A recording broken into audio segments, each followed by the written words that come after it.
Hello, my friends. These days, Russians keep trying to conquer Bakhmut city in Donetsk Oblast or district. Before the war, the city had 70,000 residents. So I hope this can give you an idea of the square meters of the layout of the city. In these trials, Russians are using Wagner private military group, so where major soldiers are prisoners. These prisoners were hired in prisons by this private military group with the main promise to give them freedom after 6 months of service in the Russian army or basically in this private organization. Before we can go into details, I just want to ask you, don't forget to subscribe to the channel so you will not miss the video and share the information. You may send it to the people you know in the text messengers or on Facebook. To support me with this job, in the details down below, you may find my PayPal address. Now, let's move ahead. Some of the prisoners want to give up or to go back to the prisons. But if they do so, Wagner has a special department that just kills these people right there. You can Google a video. Unfortunately, it's unavailable on YouTube, so you can try to find it on some other services. So there was a guy in Wagner who gave up to Ukrainian forces and sometime was captive and later was changed by Ukrainian forces with other Russians to Ukrainian captives. The name of the guy was Yevgeny Nugin. The Wagner terrorists just killed the guy with the hammer. They hit his head. There was an article on the Guardian newspaper about it. So for these days, it may seem like it's an old story, but I'm just trying to explain you with the fact how Russians still motivating their soldiers for this war. With an old Soviet weapon to attack Ukrainians with modern weapons, and why Russians still able to move forward in Bakhmut. This movement of Russians is not that big tragedy for the Ukrainian forces since they lose 3 to 7, I mean Russians, lose 3 to 7 soldiers more in these fights comparatively to Ukraine.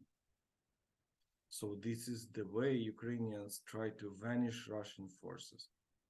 Of course, Bakhmut is not that strategic city for Ukraine or for Russia. It is just a city of the big battle.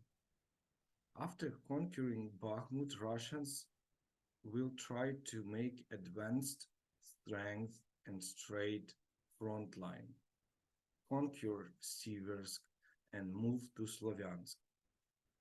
By the way, for those who do not know, Slovyansk was also occupied by Russians in 2014, but Ukrainians won back Slovyansk in 2014 without any support from the democratic countries, and Ukrainian made Russians run till Donetsk in 2014. From Slovyansk to Donetsk, it means from west to east in Donetsk region. Also, Russians tried to round Avdiivka, but it was just partly successful and was nothing serious for Ukrainians these days. In Mariinka and Vuhledar, Russians tried to have an offensive and were vanished by Ukrainians last month. Let me show you this on the map.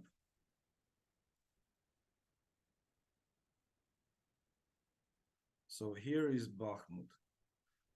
Ukrainian side is about 25% here, west side.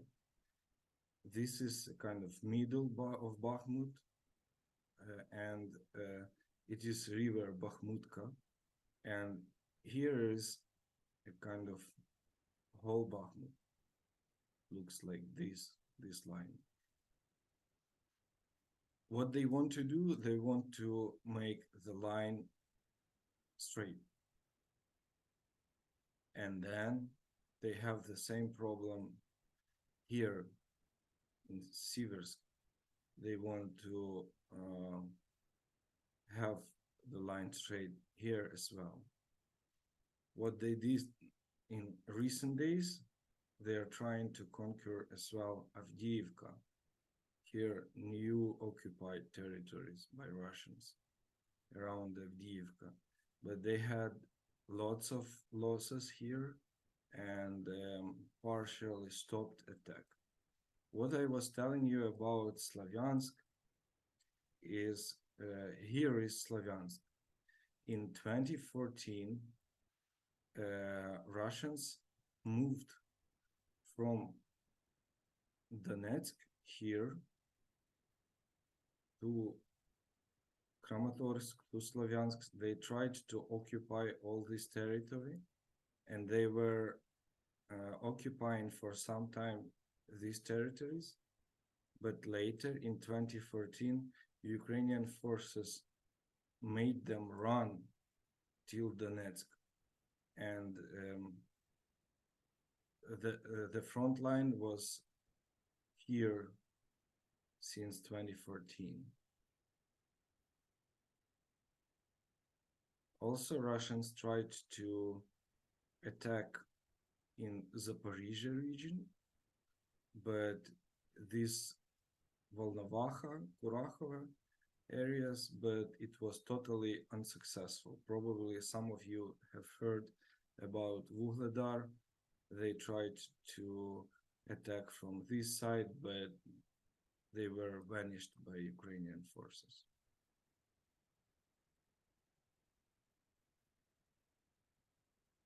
Turning back to these days, Ukrainians accumulate strength and means, soldiers, training for the soldiers and weapons.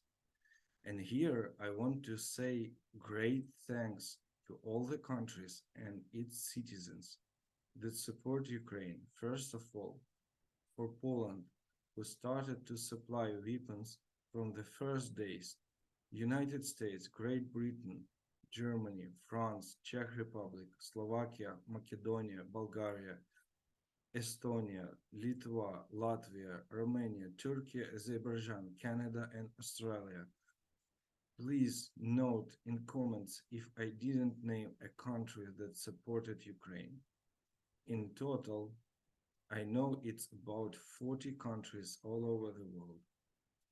Of course, the crucial role is with the United States. So with the help of Ukrainian friends and partners, Ukrainians accumulate weapons and teach soldiers. And what will be the next? There will be a counteroffensive of the Ukrainian forces. But when will it start? I can tell you that just 5 Ukrainians know when and where it will start. What I can tell you is that it will start soon, in 1 or 2 months. Also, a counteroffensive will not be like it happened in the First World War or Second World War, like we all used to see in the movies. It will look more like a special military operation or work of the dentist or a surgeon cutting out a cancerous tumor. It doesn't mean that this will be invisible. We will see Ukrainian territories and people back home in Ukraine. But a counteroffensive will be accurate and slowly done to have less human lives lost. If you ask me, I would start a counteroffensive on the territories that were not occupied by Russia before February 24, 2022, because people were living in recent years not influenced by the Russian propaganda and waiting for the Ukrainian government much more compared to Donetsk inhabitants. Not because Donetsk people didn't like Ukraine. It is because during the last 9 years, Russia killed all Ukrainians who supported Ukraine in Donetsk, but still do so on the territories of Zaporizhia and Kherson Oblast districts. Now Ukrainians accumulated tens of thousands of soldiers and hundreds of tanks waiting for the command from Zelensky. The command is still undone for some reasons, maybe weather, maybe still accumulating equipment. So here, a kind of pink color, you can see the territories that were occupied after February 24, 2022. This is before this line, pink areas, they are partially Kherson Oblast, because Kherson Oblast partially here, and partially here. Zaporizhia Oblast, it goes like here, like this. You see these thin lines, pink, and this is the part of Donetsk Oblast, also pink, and it also was unoccupied before February 2022. Here is Mariupol. It's on the coast of Azov Sea. And here we have large area of Luhansk Oblast. This is the thin line that separates Donetsk and Luhansk Oblast. And these pink areas were also unoccupied before February 2022. So I would say in these areas, people wait for Ukrainian forces more than in Luhansk and Donetsk, just not because it's a kind of different territories or mentality, just because in recent 9 years, as I told you before, in Luhansk and Donetsk, people were killed just for the flag image of a Ukrainian flag image in their phone, or if they told something to their neighbors and their neighbors told they support Ukraine to some Russian soldiers. Finally, Russians do not expect from Ukrainians much, but this will be their mistake because Ukrainian counteroffensive will be effective, strong, and may start very soon. Why I'm saying Russians do not expect a strong counteroffensive from Ukrainians? Because we see a lack of preparation from Russians to this counteroffensive. The main criteria is that Russians do not provide mobilization into the army of new men. They don't mobilize new men to their army. Russians lose 500 to 1,000 men per day, and at the moment do nothing to compensate that.